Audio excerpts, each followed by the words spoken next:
everyone, and welcome to this edition of Ask Dr. Robyn. I'm Dr. Robyn Silverman, Child and Teen Development Specialist and the creator of the Powerful Words Character System.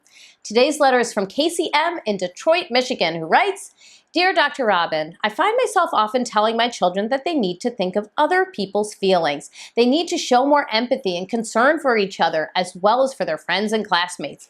Can you give me some ways to get this point across, please?" Well, thank you for your question, Casey. Many people in the same boat. Developing empathy is extremely important for relationships. In order to help your children become more cognizant and proficient in understanding other people's feelings, here's what you can do. 1, point out people's facial expressions and body language.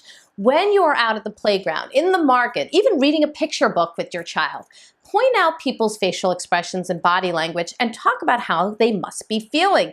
He's frowning, his fists are clenched. How do you think he's feeling? Her mouth is wide open. She must be very surprised. The more we can label feelings, the easier it is to speak about our feelings and the feelings of others. Number 2, ask a series of questions.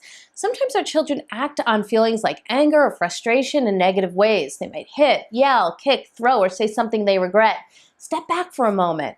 How were you feeling right as you were doing this? What happened right before? What should you have done instead? What would have happened when you did that different action? We are teaching our children a system for a way to think through problems while also teaching empathy.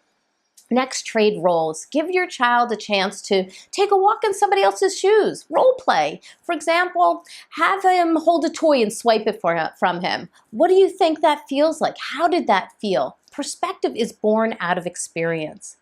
Next, expose them to many different kinds of people. Ensure your children meet different people from different backgrounds, socioeconomic conditions.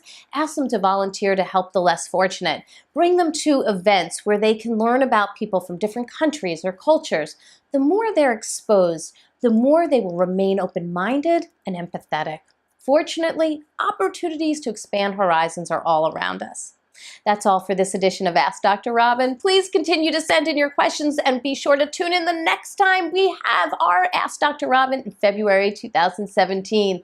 I hope you make it a very powerful year and a very powerful month. Thank you, everyone.